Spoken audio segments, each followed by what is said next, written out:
Hola a todos, esto es a 30 teclas por hora, el podcast semanal donde aprendemos juntos escribiendo. Y yo soy Manu. Y yo soy Carmelo. Y no está Miki. Miki nos ha abandonado.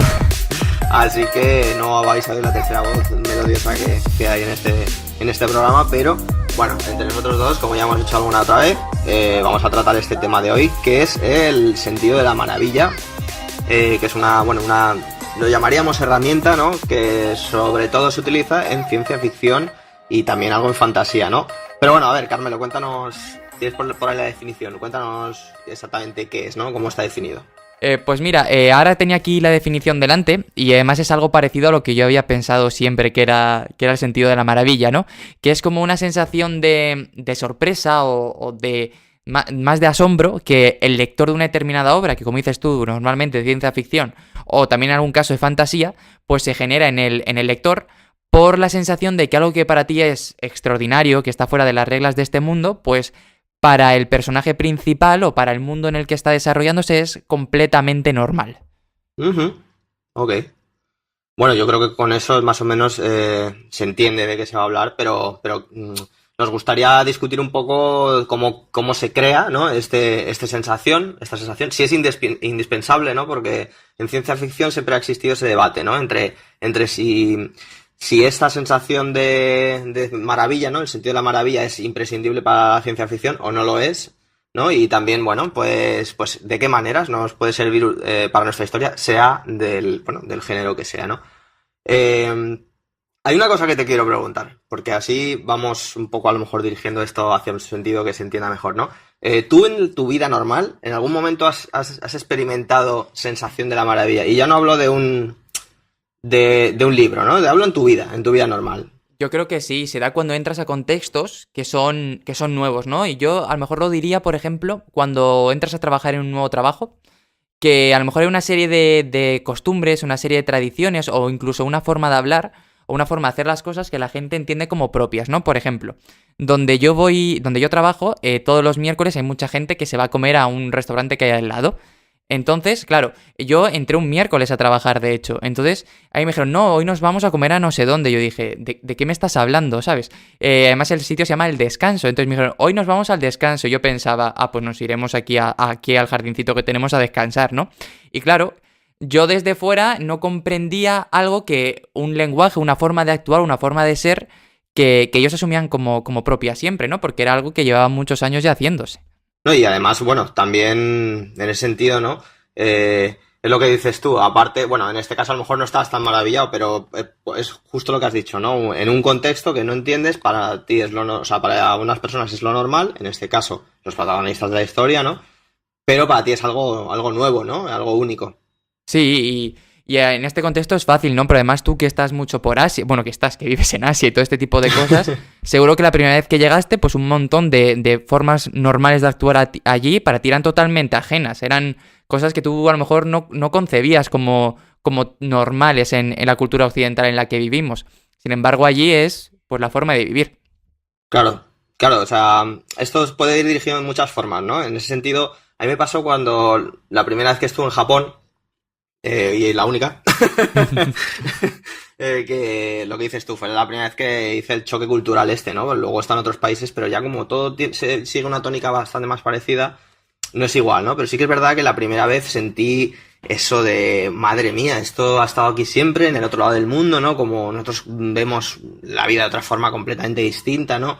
Y esta gente hace las cosas de otra manera, ¿no? Y te sientes como extraño en un mundo donde todos saben lo que hay, para todos es normal, pero para ti estás maravillado, ¿no? Uh-huh. Es un poco eso, ¿no? Eso de descubrir la vastedad de las opciones que existen, que tú no conocías, ¿no? Hasta cierto punto. También a mí me pasó, que seguramente esto también te ocurrió a ti en algún sitio que hayas visitado, yo qué sé, me pasó en una montaña que estuve, que vi así como un mar de nubes y tal, y dije, ¡hala! Esto es increíble, ¿no? Nunca había visto nada así, no sabía que ciertas cosas se pudieran ver de esa manera en este mundo, ¿no? Entonces eso es un poco eso, ¿no? Sí, que estamos como muy cegados por nuestra propia forma de pensar, que nos ponemos límites y que claro, que nos cuesta aceptar que pasen cosas distintas. Entonces sí, yo por ejemplo lo que estabas comentando tú, pues a ti te pasó en Japón, a mí me pasó por ejemplo cuando estuve en Latinoamérica, que me parecía muy extraño, muy chocante el ritmo tan tranquilo que llevan. Y yo por ejemplo, aparte de visitar, yo en la empresa donde estoy trabajo mucho con Latinoamérica y tenemos sedes en Latinoamérica, entonces yo estoy muchas veces hablando con gente de allí. Y a veces es muy chocante, como que aquí vamos a quinta o a sexta todo el rato y allí es todo mucho más pausado, ¿no? Y se nota ese choque de, claro, ellos pensarán que, o sea, nosotros pensamos que ellos a lo mejor van muy lentos y a lo mejor ellos desde allí, bueno, seguramente piensan que vamos demasiado rápido para disfrutar de todo, ¿no? Y que no hace falta ir tan rápido para conseguir las cosas. Y es un choque muy, muy, muy grande. Y yo creo que, volviendo ya al hilo todo de la literatura y la ciencia ficción y tal, que me has preguntado antes si era necesario, yo no creo que sea necesario, o sea, me refiero, me sería muy complicado hacer una novela de ciencia ficción o fantasía donde no se diese este hecho, ¿no? En el sentido de que al final lo que te están proponiendo es una realidad distinta a la tuya y de una manera u otra tiene que haber ese choque. Sí que es cierto que a día de hoy, pues claro, después de leer mucha fantasía, después de leer mucha ciencia ficción, pues hay muchas cosas que a lo mejor ya no asumes como algo tan extraño, ¿no? Como algo tan maravilloso, por el hecho de que tú ya vas, a lo mejor no has visto eso como tal, pero ya con tu bagaje, pues empiezas a tener ideas de cómo se pueden hacer las cosas y no te choca tanto. Pero claro, esto luego también va por épocas, ¿no? Y respecto al sentido de lo maravilloso, el otro día yo estaba pensando, me acabé de leer El viaje al centro de la Tierra, de Julio Verne, que está escrito en 1800 y pico, a 60 y algo creo, y claro, en esa época en la Tierra todavía había zonas que no sabían exactamente lo que había en ese lugar. Y claro, para él hacer estas novelas era como, bueno, el viaje al centro de la Tierra no es exactamente, ¿no? Porque es bajo tierra, ¿no? Pero otras que tiene sí que es de ir a otras zonas de la Tierra inexploradas e intentar, lo que tú dices, ¿no? Cosas que en nuestra cultura serían improbables, pues él te las mostraba ahí como que podría darse, ¿no? Porque al final Julio Verne es una especie de ciencia ficción muy primigenia. De tal manera que yo pensé, digo, claro, esto en nuestro día a día ya no existe, pero es que seguramente el hecho de que luego la ficción empezase a ir en estos derroteros al espacio deriva exactamente de esa necesidad de querer ver cosas que no son normales o que no son conocidas y cuando en la Tierra ya acabamos con todo, pues había que irse a otro sitio, ¿no? Entonces me di cuenta de que precisamente de que esto puede ser o muy sutil o muy, muy grande. Muy cantoso, ¿no? Sí. Claro. Eso es. Es que claro, me parece que limitar lo que es esto del sentido de la maravilla a la ciencia ficción y la fantasía quizás sería un error, ¿no? Es decir, sí se puede decir que es una característica más inherente, quizá a esos géneros, sobre todo por las posibilidades que suelen presentar, pero por ejemplo, hay algo que has dicho que me ha interesado y justo lo comparo con esto, ¿no? Yo leí hace poco, me terminé un libro que se llama La ciudad perdida de Z, de David Grant, que está, bueno, la peli esta que hicieron se basó en ese libro y que habla sobre, bueno, pues sobre el dorado, sobre la existencia real, ¿no? De si existió o no, y sobre este señor que se fue a explorar el Amazonas, Percy Fawcett, muchas veces. Y claro, él ha hecho la reconstrucción más fidedigna de los hallazgos de este hombre y de cómo era el Amazonas por aquel entonces, ¿no? Y la vida también del personaje este cuando estuvo en Sri Lanka, por ejemplo, que yo lo he visitado, ¿no?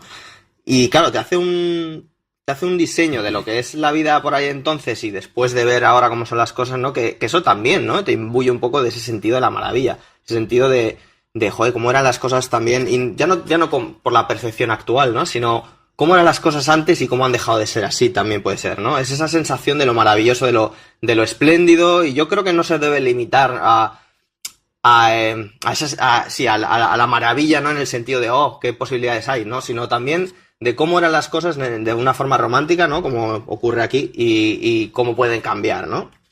Sí, yo creo que sí. De hecho, las razones seguramente por la que si el mundo fuese todo igual, al ser humano no le gustaría viajar, porque no encontraría ningún aliciente en irte de un sitio a otro. Porque si dices que te vas de aquí a Sri Lanka, como has dicho tú, y es una cultura exactamente igual, pues en realidad ¿para qué te vas a ir, no? Porque no te va a aportar nada. Pero precisamente cuando viajamos, y no hace falta viajar muy lejos, es que a lo mejor un murciano se va a Galicia y encuentra una forma de vida totalmente distinta. Y eso es el sentido de la maravilla, ¿no? De cosas que se dan por preconcebidas en una determinada realidad, pues luego no.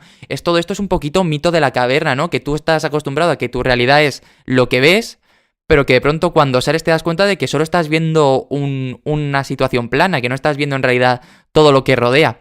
Y yo creo que ahí radica mucho. Claro, luego en la literatura es es diferente en función de cómo se aprecie, ¿no? Porque yo creo que se puede hacer de distintas maneras por si quieres aumentar o disminuirlo, ¿no? Porque hay historias en las que simplemente se da por hecho que hay cosas de maravilla, entonces como los personajes ya lo asumen y ven ese contexto, igual a ti no te sorprende tanto. Pero también se puede hacer como se hace en Harry Potter, donde el personaje es ajeno a ese mundo, ¿no?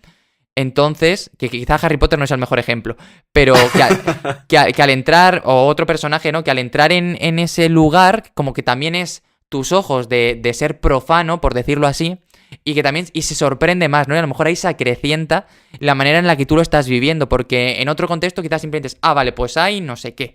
Aquí es como, vale, que me lo están recalcando porque no sé qué, porque X personaje también lo está descubriendo. Entonces, claro, también depende un poco del autor decidir cómo quiere enfocarlo y cómo quiere que se sienta. Ujú. Hombre, eso ocurre mucho, bueno, lo hemos hablado en varios programas, ¿no? Lo que decías tú justo ahora, el personaje extraño dentro del mundo diferente, ¿no? Que lo va descubriendo para descubrírtelo a ti, ¿no? Y a través de eso es muy probable que se experimente el sentido de la maravilla. El tema es que, según he leído en muchos sitios, se equipara el sentido de la maravilla un poco a algo infantil, ¿no? A esa sensación de, bueno, pues eso, de vastedad, de descubrimiento, ¿no? Y en cierto modo, yo entiendo por qué se hace, y es quizá porque a medida que vas creciendo, ¿no? Las cosas te van sorprendiendo cada vez menos. De hecho, me pasa a mí, ¿no? A lo mejor he visto ahora sitios más impresionantes de lo que vi Tokio en su día. Pero no me impresionan tanto porque ese primer impacto ya lo he vivido, ¿no? O sea, no digo que sea menos impresionante, pero a mí me impresiona menos. Entonces eso pasa lo mismo con la literatura.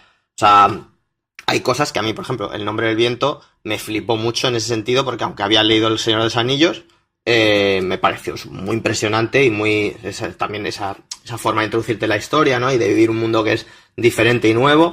La verdad que sí que me produjo esa sensación de lo maravilloso, ¿no? Pero sí que voy notando que, aunque voy leyendo novelas muy buenas también, de cosas nuevas y tal, ya me cuesta, ¿no? Generar ese sentido y a veces lo miro un poco con desconfianza, ¿no? Entonces, esto no tiene por qué ser únicamente del que lo escribe, sino del que lo percibe, ¿no? O sea, no es tan sencillo como decir, he metido sentido de la maravilla en mi novela, disfrútalo, ¿sabes? Totalmente. Además, mira, el ejemplo que has dicho del nombre del viento, a mí también me gustó un montón. Y me sorprendió un montón, pues, todo lo que juega, ¿no? Con el poder del nombre, que era algo yo no había visto nunca. Y claro, luego hace, pues, unos mesecitos me leí Un mago de Terramar, que probablemente Patty Rothfuss se haya inspirado mucho en esto, donde también se habla del poder del nombre, de una manera exactamente igual. Y digo, joder, claro, ya no me sorprendió tanto, y eso que se escribió 50 o 60 años antes, ¿no? Entonces, claro, yo me planteo la idea de, si lo hubiese leído al revés, probablemente el efecto hubiese sido el contrario, ¿no? Que Terramar me hubiese gustado mucho y que El nombre del viento hubiese dicho, vale, pero es que esto ya lo he visto. Y muchas veces digo, joder, si ahora releyera o no, releyera no, porque ahí también juega un poco la nostalgia, ¿no? Pero si ahora descubriera por primera vez, pues yo que sé, El nombre del viento o cualquier otro libro, después de tener ya mucho más bagaje en un género, pues seguramente el impacto sería menor, pero no, también por lo que dices tú. La edad suma mucho. Y cuando tú ya vas teniendo más experiencias y más vida y más cosillas, pues evidentemente no es igual uno que se emociona con 15 años que como te emocionas con 20, como te vas a emocionar con 40, ¿no? Vas viendo más cosas, tienes más experiencias, ves... A lo mejor ya no vives tanto con la misma pasión que antes, por lo que tú dices, ¿no? Por el sentido de que, bueno, pues como ya has tenido unos impactos muy fuertes, pues los otros ya se van moldeando bastante más. Y bueno, yo creo que tiene que ser, que se ve en todo el mundo y en todo y que es así, tampoco se puede luchar contra ello. Pero claro, una cosa es eso y otra cosa es hilarlo con no, es que el sentido de lo maravilloso solo es para los niños. Hombre, evidentemente lo van a vivir más, ¿no? Porque ellos están descubriendo el mundo y tú a un niño le pones por primera vez una historia, yo qué sé, de piratas y como no ha ido jamás a hablar de ellos, pues le parecen lo más impresionante que ha visto nunca. Claro. Y de piratas, de dinosaurios, o de lo que sea, ¿no?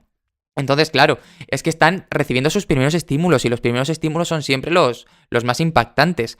Por eso seguramente cuando tú fuiste a Japón por primera vez, pues te maravilló y luego como ya has tenido un estímulo muy grande de sorpresa por el hecho de un choque cultural, por mucho que tengas otro choque cultural muy grande, esa emoción del choque ya la has tenido. Entonces, claro, pues te puede impresionar, pero dices, vale, pero ya no es una sensación ajena a tu cuerpo. Claro. De hecho, esto me gusta bastante porque ahora un poco hemos definido por qué existe, ¿no? De qué maneras lo hemos percibido nosotros.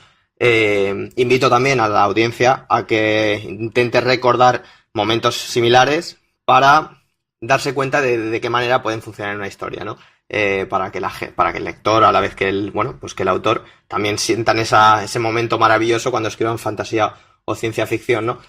Pero me gustaría que entre tú y yo un poco habláramos de cómo consideras que se puede crear eso en la literatura, ¿no? Porque, claro, una cosa es verla en la vida real, por ejemplo, un palacio enorme en medio de una montaña que no había visto antes, pues claro, ya está hecho, ¿no? Pero ¿cómo consideras que se va construyendo? Porque yo creo que es algo que se va construyendo, ¿no? Ese sentido de la maravilla. Mira, pues yo ahí no sé si se va construyendo o hay muchos autores que yo creo que te lo lanzas desde el principio, ¿no? Porque ahora estoy pensando, por ejemplo, en el fantasma de Canterbury de Oscar Wilde, creo, sí, ¿no? Sí.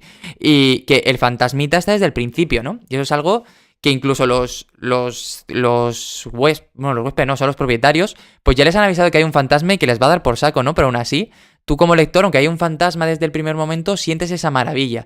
De todas formas, sí que es cierto que lo normal es que se vaya construyendo poco a poco, ¿no? Y para esto es lo que hemos dicho muchas veces de ese personaje que poco a poco, sepa o no cómo es el mundo, no entra de sopetón, sino que va entrando poquito a poquito para que tú te dejes guiar por él. Entonces, claro, pues habladurías de otros. Por ejemplo, en Harry Potter, que lo hemos mencionado antes, en el libro, que solo me he leído el primero y por eso hablo de él, desde el primer momento hay como conversaciones de personas de algo de magia, hay conversaciones como de magos de se suelta por ahí la palabra Magel, ¿no? Entonces tú ya sabes, aunque no sepas qué está pasando, sabes que hay algo que no es de tu mundo, que escapa a lo mejor a tu entendimiento. Entonces, poco a poco se van dejando las pildoritas.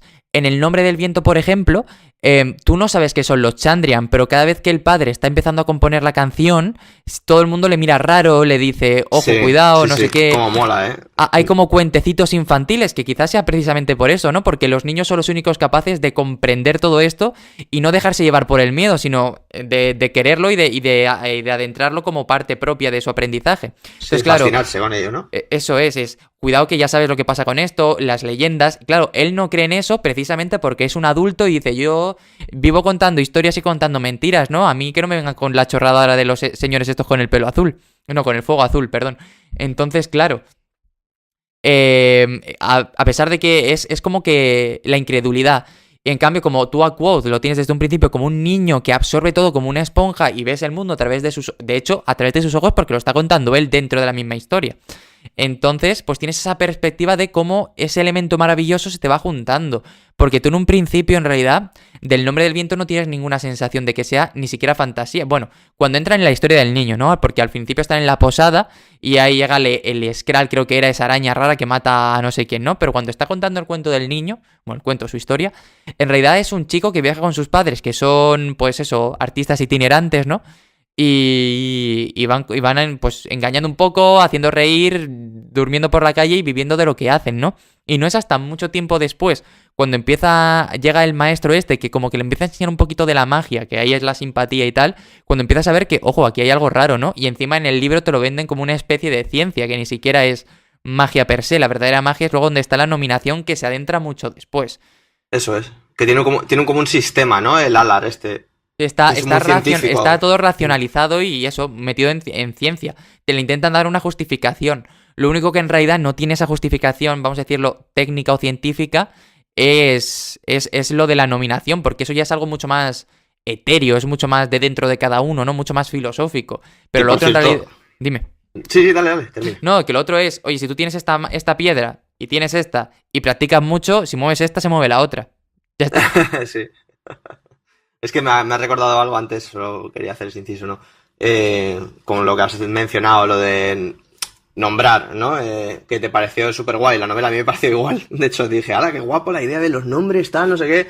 Y adivina quién fue el que me dijo, bueno, los nombres ese ya está súper utilizado. Miki, ¿no? Pues fue Miki. Fue Miki el que me dijo, bueno, eso ya se ha utilizado varias veces, porque yo por aquel entonces no leía tanta fantasía, me empecé a meter caña con la fantasía en otro momento, ¿no? Pero precisamente... Justo este es un ejemplo fantástico de eso, ¿no? Del tema del sentido de la maravilla y cómo funciona. Eso que has dicho tú de ir descubriendo, creo que es una forma segura de decirle a la audiencia que construir el sentido de la maravilla está muy ligado con esto que habló Concha Pérez la última vez, que es lo de la teoría del iceberg, lo de dar a entender que existen cosas, pero no de explicar esas cosas, ¿no? De hecho, creo que es bastante seguro, no sabría decir cómo construir exactamente el sentido de la maravilla, porque creo que eso va en cada uno, pero sí que creo que es bastante seguro decir que cuantos más misterios se creen en torno a elementos del world building, creo que eso ayuda mucho al sentido de la maravilla. En la novela que escribí, yo creo que eso quedó bastante guay porque se habla mucho de un lugar que abra atrás unas puertas, y eso pues se deja muy, muy para el final, ¿no? Y a través de eso se crea, poco a poco, el lector va creando un poco, no teorías, ¿no? Pero esa fascinación por qué está pasando, y cuando otros dan datos, cuando este de aquí da más datos, qué estará pasando a través de eso, ¿no? ¿Qué es lo que hay? Entonces yo creo que eso, una vez se desvela, ayuda bastante a crear el sentido de la maravilla. Pero bueno, en última instancia es bastante probable que dependa más de qué se escriba, ¿no? De qué es exactamente eso y que no se vaya a la mierda toda esa construcción que se ha hecho a través de la historia, ¿no? De hecho, yo creo que un ejemplo muy muy bueno de cómo se hace es Canción de Hielo y Fuego, que yo creo que Martin lo hace genial, porque tú te coges el primer libro y el primer elemento de fantasía es el final de todo, que es cuando nacen los dragones. Hasta ese momento no tienes absolutamente nada que difiera de una historia medieval normal. Y durante todo el rato están de lo que la guerra que pasó hace no sé cuántos y que no sé lo que es, las leyendas de lo que parece que hay al otro lado del muro pero que nadie cree en ellas, que quiénes son los padres de Jon, que le preguntan a uno y no sé qué, no, que te va sembrando como las semillitas de todo lo que va a ir el resto de la saga, pero en realidad no te dan respuestas para nada.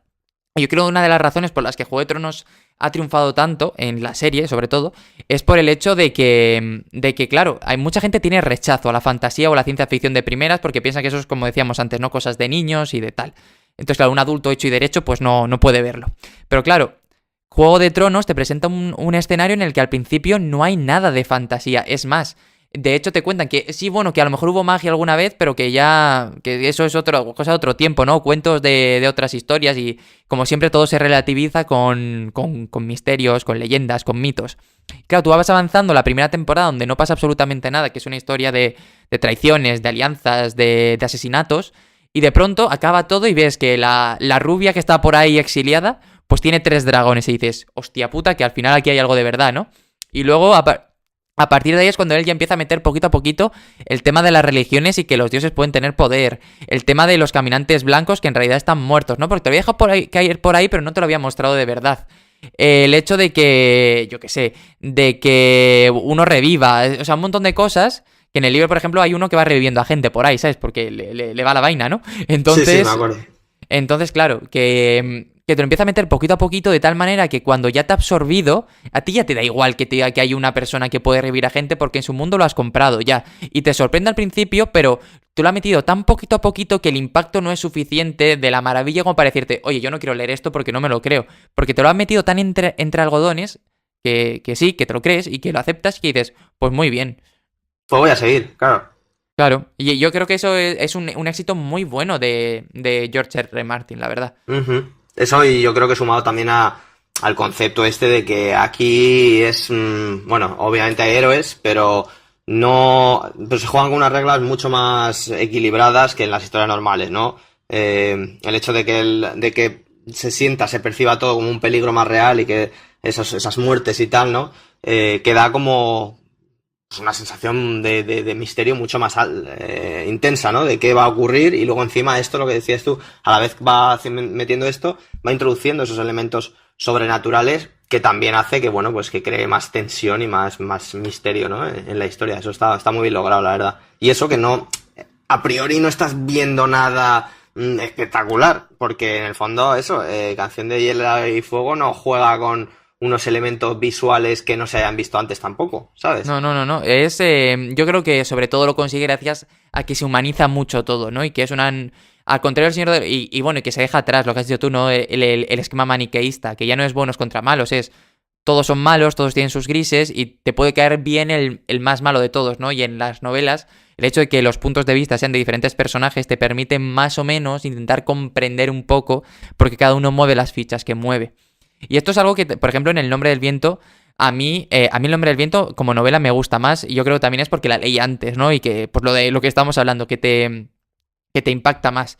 El hecho es que, por ejemplo, El nombre del viento, hay que también jugar con la idea, y esto a mí me parece muy interesante, de que al final te está contando la historia una persona que durante toda su vida, ¿no? Ha intentado hacerse una reputación, ha intentado erigirse como una persona seguramente más de lo que es, y a mí una cosa que me parece muy interesante y que creo que te mete más dentro y que incluso te hace jugar con que el elemento distinto no es solo lo maravilloso, sino que igual el propio narrador te está mintiendo, es comentarios muy sutiles como cuando, por ejemplo, Quoth empieza a decir, es que Dena era la persona más guapa que he encontrado jamás, ¿no? Y en este estado de intensidad que él tiene cuando es poeta de joven, y va hasta en el presente y le dice, oye, que yo la he visto y no es tan guapa, tiene la nariz no sé qué, la boca no sé cuántos, ¿no? Y son pequeños detallitos que te dicen que créete todo con pinzas, porque quizá aquí hay más cosa inventada que cosa real, ¿no? O que por lo menos a lo mejor se está echando demasiadas flores. Y además encaja mucho con su personaje, porque es un personaje que era eso, un cuentista en obras de teatro. Era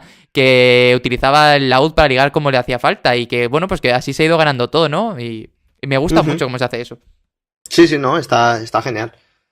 Pero bueno, el caso es eso, ¿no? Que claro, no es muy fácil definir, bueno, aparte, poniendo esto al lado, no es muy fácil definir cómo podríamos crear una cosa similar, ¿no? O sea, no por utilizar una serie de elementos comunes, a donde quiero llegar, va a sonar la flauta, ¿no?